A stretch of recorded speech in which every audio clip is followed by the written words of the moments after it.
All right, everyone, welcome, welcome, welcome. It's ranking the records time again, and this time I was inspired to do Quicksand because first show back after 2 years, I got to see Quicksand, first concert since the whole COVID scare, and yeah, we're still in it, so it was a very surreal experience. But anyway, Quicksand were formed in 1990 in NYC. They're a post-hardcore group, and but there's a lot to their sound other than just post-hardcore influences. They also incorporate a lot of alternative rock, alternative metal, and now some space rock in a couple of the later ones. They're comprised of Walter Schraefels on vocals and guitar, Tom Capone on guitar, Sergio Vega on bass, and Alan Cage on drums. Tom Capone is not in the latest incarnation of the group, and taking his place when we saw them live was Stephen Brodsky of Cave In from Boston, who were one of my favorite bands, especially in high school. In fact, I think I liked them before Quicksand, like by a year or so. So we're gonna rank the records. There's four full lengths rather in their discography, and also two EPs. So nice and quaint and concise. Number six is going to be the comeback record. It's called Interiors, and it's kind of. I was really thrilled when it was announced, and the first single was released, which I actually really liked a lot. And the record is good, but kind of a disappointment when you factor in the two that came before it, the two full lengths. Um, I think a lot of fans like it maybe more than I do. I'm not sure. I know a lot of people like Cosmonaut a lot more than I did. They said that was kind of the standout. And that one was one of my lesser favorites when it came out. But it's definitely grown on me. It's definitely got a lot of space rock influence, and the textures are they've kind of shed the kind of punky post-hardcore influence from the earlier releases rather, and but it grew on me, and so did the rest of the record. But I would just call Interiors kind of decent to good. Um, Number five is going to be from the same era. It's called the Triptych Continuum EP, and it's three tracks, but really it's only two songs because one's kind of a transition song, um, kind of an instrumental interlude, if you will. And really, the two songs here I actually like more than anything off Interiors, save for the first song.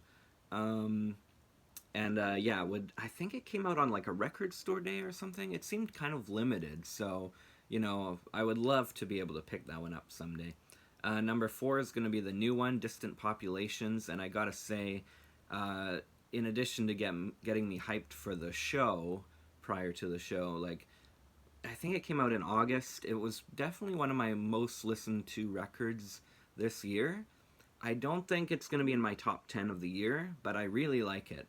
And even the two songs that I didn't really like, I think it was the lyrics that I couldn't get past at first. The one about not finishing the book, and the other one about being 17. I thought, oh, I'm not into these lyrics or whatever. But musically, those ones are so tight and so solid. And there's not really a bad track on the new album. It's really great. I really wanted to pick up the LP at the show. If I wasn't in another city, I totally would pick it up. But trying to drag it out of there, and just the venue we were in, I don't know. Usually I would pick up an LP at a show, but in the past, trying to lug around an LP when you're trying to enjoy some rock music in particular, or rap, anything kind of rowdy, it's hard. You feel like you're trying to just protect your baby and get it home safe. Um, and so number three is going to be this EP, just self-titled, eponymous EP. Um, I swear I had the record and I was looking for it. In fact, I'm 100% sure it's in there somewhere. And all my stuff is alphabetical, so I'm like, where is it? So, anyway, this is the one I got first anyway. And it has an early version of Omission on it and an early version of Unfulfilled. And whilst not being quite as good as the Slip version, at least in my opinion, I'm sure some post-hardcore nuts and punk fans like these versions better because they're more raw. But yeah, in addition to being slightly inferior versions of the Slip tracks, like they're still really solid. The other one's Clean Slate is pretty cool. Hypno Jam with Dan is just kind of fun, like, fun jam. uh, yeah, just 4 songs, but solid songs. Really laid the foundation. This came out a couple years before Slip, or a few years. Anyway, never really understood the album cover. Like, I don't know. Some album covers you live with, and you forget how ridiculous they looked like when you first got them or first saw them. And this is one of them. It's kind of like, what? Like, anyway, they were a lot angrier group. Like, Walter really sounds angry on this one. And I mean, he was from Gorilla Biscuits, so that's kind of where he got his musical start professionally. Number 2 is going to be the sophomore album, Manic Compression. And some people, this is their favorite even. One thing about seeing them on this tour is they only did 2 songs from this record, whereas the first time I saw them, their set list was all Slip and all Manic Compression with one Smiths cover thrown in there. Whereas this time it was, lots off Slip, 2 off this, 3 off Interiors, and all of Distant Populations. So if you weren't a fan of the new album, you were screwed. And then they played a My Bloody Valentine cover, which was kind of cool. It was about half the song. Yeah, so this one's got maybe my second favorite or third favorite Quicksand on it song, Delusional. I just love the build-up, and I love the whole instrumental kind of part at the end, which really starts to... Delusional's kind of like, it has this militant kind of march about it, like kind of it, not a slog because that makes it sound bad, but it's kind of got this militant beat, and it's very kind of constrained in a good way, but then it opens up at the end and really starts cooking, and they really start rocking at the end, and the whole closing part of that song is I think it's absolutely amazing. Like, it's absolutely transcendent almost. Like, sometimes I almost tear up listening to it. I'm like, it's so beautiful, like, musically, which is funny because, like, they're such a punky, hard band or whatever, but I love it. I can, like, feel the passion in their playing on that one. And I'm not talking about the other songs, but Brown Gargantuan's amazing, East 3rd Street, Landmine Spring, which I think was the closing song the first time I saw them. This time they didn't play an encore, and I felt kind of insulted. I'm like, did we suck that much, rather? But yeah, they didn't play any encores on the tour at all anyway. I guess they had a curfew for one thing, but we were the one seated venue, and I think the band was kind of... They looked confused, and they were like, are all shows in the city like this? Because we have more constraints still due to COVID than a lot of the American cities they were playing prior to. And, it was so surreal when they did the, like, Brodsky would come up to the front of the stage and be soloing in front of the speaker, and, like, there's, like, 10 feet between him and, like, the front row, and we're just kind of, like, standing there, like... And people are, like, kind of, like, trying to get out of their seats, and the security guy's like, no dancing, no moshing, no getting up at all. And people are trying to, like, reach out and touch him and Sergio when they come up front. So there was a weird disconnect, but...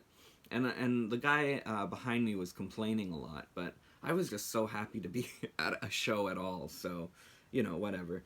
Yeah, so... I think if Delusional wasn't on this... Well, yeah, this would still get number 2, but I love that song.